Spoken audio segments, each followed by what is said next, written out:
Howdy, y'all. This continues the series on essays and in particular about quotations, how to integrate quotations into your own writing. Okay, let's remind ourselves of what we have going on in our ridiculous hypothetical essay. This is the topic here. Noses should be flipped around. And here is our first body paragraph. In which we talk about the first reason is because they could then collect rainwater. Having this rainwater would help with hydration, keeping a person's skin moist. Well, I have more things to say, but wait a second. I want to get something in here that will support that. And somewhere in the back of my mind, I remember reading Teen Today, and there was an article about Justin Bieber.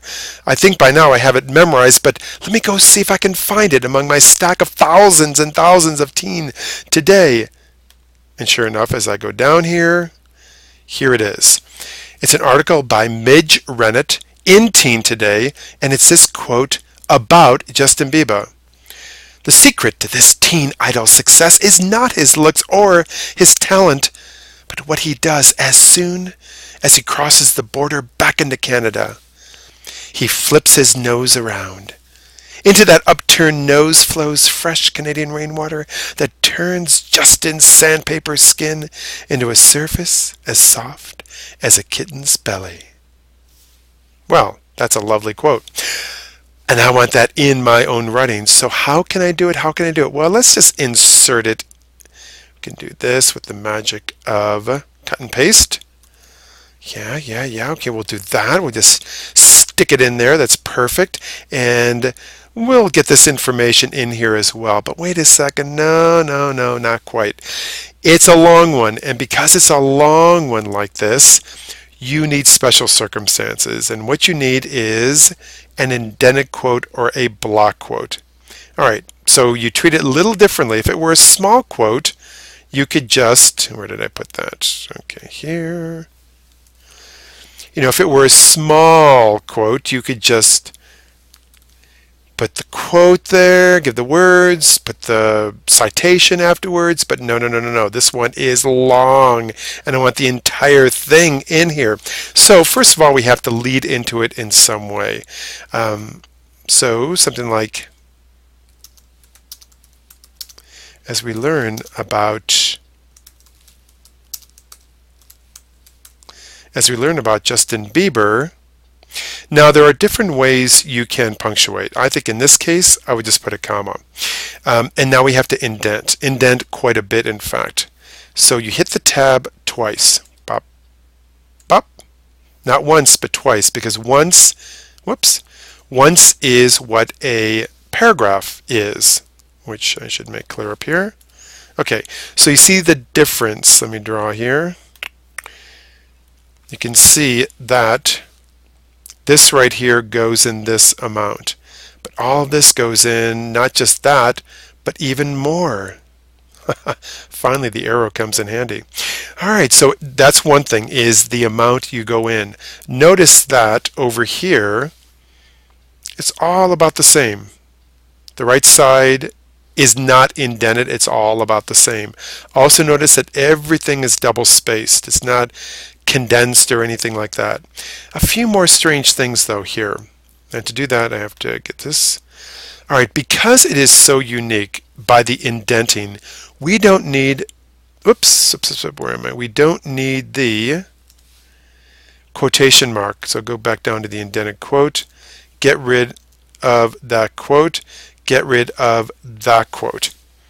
Again, the reason why is because the quotation is indented. It's unique. You only indent this much when you have a quotation. And by the way, I forgot to tell you this. This is important. It has to be, and I will write this down, more than 4 lines, meaning 5 lines or more. I'm going to confess, I thought it was only 4, maybe even 3. I had to check it. I checked 3 handbooks on this. So it has to be longer than 4 lines. All right. Do we have that here? 1, 2, 3, 4, 5, just barely. So 5 lines or more, you can do it.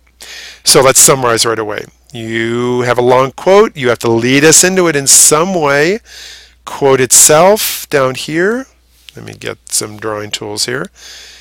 You can see how you are indenting this. How about like this? Indenting this quite a bit this way. You have straight up and down here, straight up and down here, and the whole thing is double spaced. All right. Also notice, because it's pretty unusual, is that there's no quotation there and no quotation here. All right. Now there's a few more things, so don't leave me yet. And it's this. All right. We have that. Now we need to cite it in some way, and it comes after that period. In this case, this was on page 82, and it was written by... So the citation looks like that. Now, when you're done with it, you want to resume your own commentary on this. Don't just drop it and go to a new paragraph. No, no, no, no, no. Go to the same paragraph. And it would go, these are my words. Who wouldn't like more attention, whether you're a famous singer or a pathetic English teacher who prances around on desks? No matter who you are, the added moisture gathered from an upturned nose will help you. Okay, so you got it? This is what it looks like. An indented quote. Quick summary. 1, it has to be 5 lines or more. Is it? 2, you indent it twice, which you indent a paragraph. 3, double space it. 4, this is not indented over here. 5, get into it some way.